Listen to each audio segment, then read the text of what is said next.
bienvenue à l'ERL Franet, c'est ça? Oui, Donc, c'est ça, Étienne, oui, à Hauteville. à Hauteville, dans le 21, Voilà. en face de Dijon, on voit Dijon là-bas. Ouais, en face de Dijon, exactement. Et du coup, Étienne, qu'est-ce qui vous avait motivé à nous contacter pour étudier le stockage de récupération d'eau pluviale?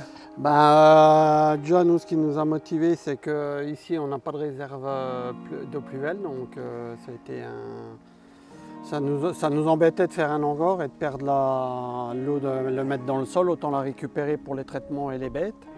Donc c'est ce qu'on a fait. Mon idée au départ était de partir sur 2 cuves de 50 mètres cubes. D'accord.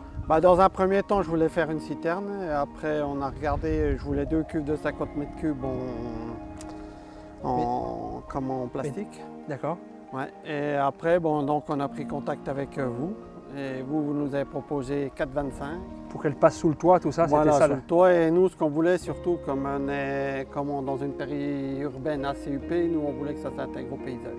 Donc ce qui vous a motivé, c'est la couleur, c'est ça? La couleur, ouais. Donc on a pris exactement la même couleur que le bardage, incorporé dans le paysage. D'accord. Ouais. Et voilà, donc on les a mis en place. Par rapport à de la ferraille ou d'autres matériaux, il n'y a pas de dépôt de rouille. Et dans le temps, c'est quand même éternel apparemment. Ouais. Il y a quand même des vannes anti-gel dessus.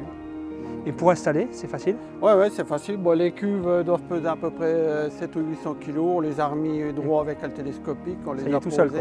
Voilà, ouais. Parce que vous, dans la récupération d'eau, vous faites, c'est pour utiliser pour quoi là? Pour le pulver, c'est ça? Celles-là, on va les utiliser pour les bêtes, là. Donc les chevaux, les moutons, et puis on a une autre citerne qui est utilisée pour le pulver. D'accord. On a une autre citerne qu'on a déjà en récupération d'eau pour la bergerie et en traitement d'eau pour donner. Et ça fonctionne la récupération, abreuver les bêtes avec de l'eau de pluie? Oui, ça fonctionne. Ouais, par contre, il faut qu'elle soit retraitée derrière. Il faut qu'elle soit propre, quoi. Voilà, il faut qu'elle soit propre. Des bons filtres et... Ouais, voilà, des bons filtres et donc c'est ce qu'on a fait là. Mais dans un souci majeur, nous, comme on n'a pas trop de précipitations, c'était de récupérer surtout l'eau de pluie l'hiver. Et cette année, vous en avez pensé quoi, que c'était très sec du coup? Là, on les a reçus il n'y a pas bien longtemps, donc on les a mis en place. Mais bon, comme il n'y a pas trop plu, donc on n'a pas pu... Mais là, on va être en autonomie totale sur une année sans souci. Ouais. Donc vous n'avez plus besoin d'acheter de l'eau quasiment, quoi? Non, on ne prend pas de l'eau sur le compteur, ni sur la canalisation d'eau humaine.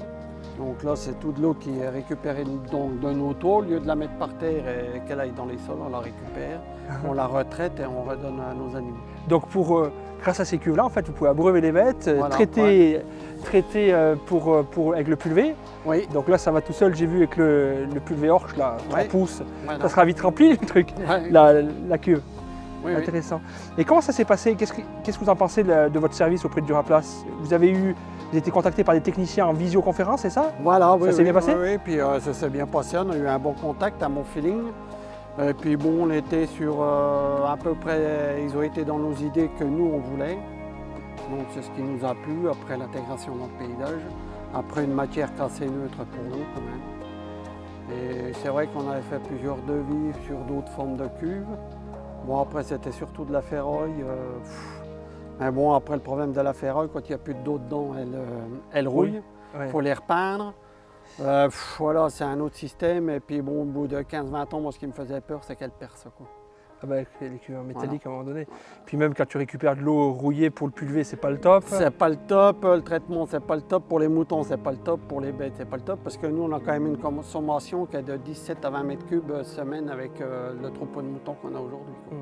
Et quand tu nettoies au nettoyeur de pression du matériel tout neuf, la batteuse, tu vois des traces de rouille dessus, voilà. C'est pas le top non plus. Donc là, comme on récupère l'eau, on fait déjà moins attention. On a monté quand même 2 filtres avant le Karcher. Super. Ouais. Et puis pour les traitements, c'est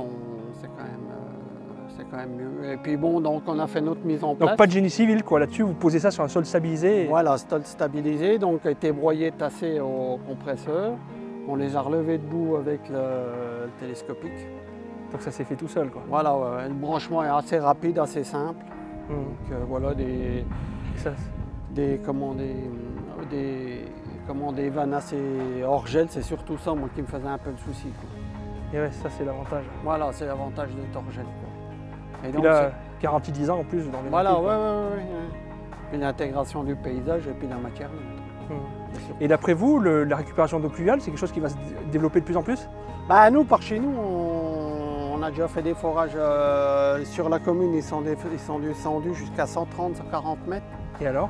Ils avaient des faibles débits d'eau, mais nous, le problème ici, on n'a pas de puits, on n'a rien. En eau, on n'a rien.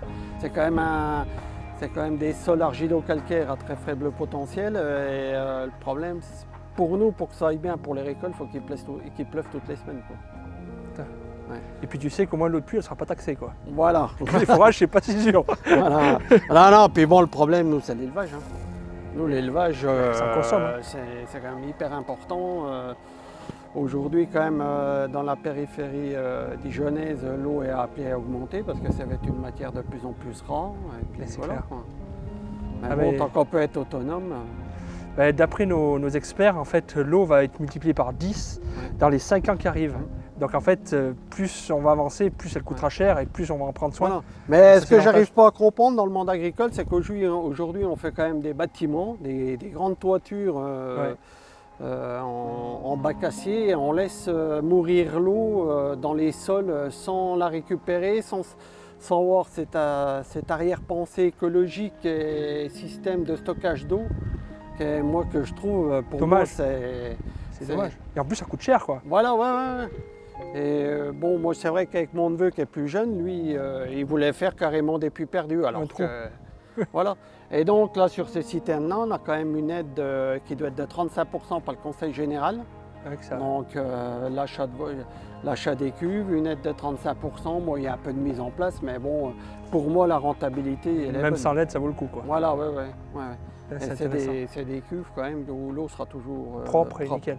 Et oui, parce qu'elle reçoit un polyéthylène spécial qui est clair, qui ne va pas chauffer l'eau, donc l'eau elle ne va pas monter en température, donc l'idée c'est de garder une eau ambiante et à la fois 100% opaque pour pas que ça développe des algues. Voilà, parce que si tu as des algues dans ton pulvé, tu es content du voyage. Voilà. Et puis nous on a quand même un bâtiment qui est au-dessus d'un chemin pédestre, donc quand on le prend le chemin, on voit même pas les cuves par rapport au bardage, il n'y a pas de souci là-dessus. Et oui, c'est ça. Au début vous me direz que ça ferait de la pub sur les gens, mais ils les voient même pas. Non, puis nous on fait très attention à ce qui entoure l'exploitation. Ouais, c'est propre. Elle est propre aux exploitations, ça c'est super. Puis même demain, je dis une bêtise, je voulais faire une travée de plus, les cuves télescopiques, vous pouvez déplacer facilement, quoi. Bon, alors on les a mis en place avec mon neveu, donc on les a déchargés tout seul, on les a mis en place. Ça y est, voilà, il n'y a pas besoin d'une grue, quoi. Non. Puis c'est vrai que mon idée au départ de prendre 250 mètres cubes, c'était une bêtise, quoi. Il aurait fallu les faire venir en convoi exceptionnel, alors que là, ils sont arrivés sur des plateaux à paille et on les a déchargés direct. Et après, on les relie ensemble facilement pour faire une seule capacité de stockage et un système de filtre. Eh bien, écoutez, Étienne, c'est super. Là, je vous remercie beaucoup. De rien. Allez, au revoir. Au revoir et bonne journée.